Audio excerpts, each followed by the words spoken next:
పశ్చిమాసియాలో రగులుతున్న యుద్ధ జ్వాలలు అంతర్జాతీయ సముద్ర రవాణాను నరకప్రాయంగా మార్చేశాయి. ప్రపంచ చమురు రవాణాకు జీవనాడి అయిన స్ట్రెయిట్ ఆఫ్ హార్మోజ్ లో వాణిజ్య నౌకలపై మళ్లీ క్షిపణి దాడులు విరుచుకుపడ్డాయి.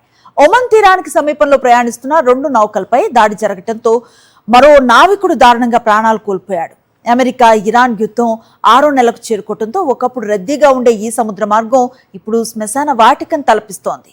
ముదురుతున్న చమురు సంక్షోభం, నావికుల ప్రాణ సంకటంపై సాక్షి స్పెషల్ స్టోరీ. పెర్షియన్ గల్ఫ్ లో వాణిజ్య నౌకల ప్రయాణం రోజు రోజుకు అత్యంత ప్రమాదకరంగా మారుతోంది. హోర్ముజ్ జలసంధి గుండా వెళ్తున్న 2 విదేశీ నౌకలపై ప్రొజెక్టర్లతో దాడులు జరిగినట్లు యూకే మెరైన్ ట్రేడ్ ఆపరేషన్స్ విభాగం ధృవీకరించింది. ఈ దాడిలో ఒక నావికుడు అక్కడికక్కడే మరణించగా మరికొందరు తీవ్రంగా గాయపడ్డారు. గడిచిన 6 నెలల యుద్ధంలో ఇప్పటి వరకు 65 దాడులు జరగ్గా ఏకంగా 17 మంది నావికులు ప్రాణాలు కోల్పోయారు.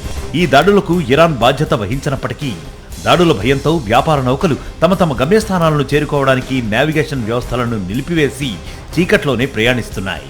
యుద్ధం ప్రారంభం కాకముందు ఈ హోర్ముజ్ జలసంధి ద్వారా రోజుకు సగటున 130కి పైగా నౌకలు ప్రయాణించేవి. ప్రపంచంలో విక్రయమయ్యే 5వ వంతు చమురు, గ్యాస్ ఈ ఒక్క మార్గం గుండానే సరఫరా అవుతూ ఉండేది.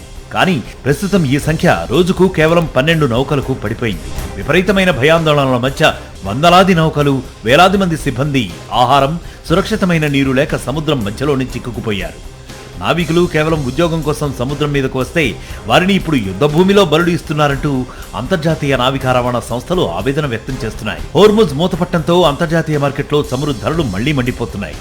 యుద్ధానికి ముందు బ్యారెల్ ధర $72 ఉండగా ఇప్పుడు ఏకంగా $91కు చేరుకుంది. అమెరికా చరిత్రలోనే ఆగస్టు నెలలో పెట్రోల్ ధరలు అత్యధిక గరిష్ట స్థాయిని నమోదు చేశాయి.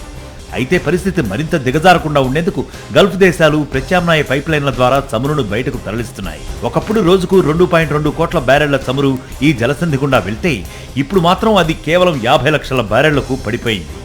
మిగిలిన చమురును బైపాస్ పైప్లైన్ల ద్వారా పంపిణీ చేస్తున్నారు. ఈ విపరీత పరిస్థితుల వల్ల 2030 నాటికి అంతర్జాతీయ చమురు వ్యాపారంలో హోర్ముజ్ జలసంధి ప్రాముఖ్యత సగానికి సైతం పైగా పడిపోతుందని ఆర్థిక విశ్లేషకులు అంచనా వేస్తున్నారు.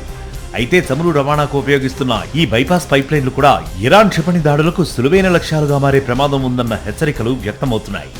ఒకవైపు ఇరాన్పై వేలాది వైమానిక దాడులు జరిపినప్పటికీ రాజకీయంగా ఎలాంటి పురోగతి సాధించలేక అమెరికా అధ్యక్షుడు డొనాల్డ్ ట్రంప్ తీవ్ర అభద్రతాభావంలో కూరుకుపోయారు. శాంతి చర్చలకు మధ్యవర్తిత్వం వహిస్తున్న ఒమాన్పై కూడా ఆయన విమర్శలు గుప్పించడంతో సంక్షోభం మరింత సంక్లిష్టంగా మారింది.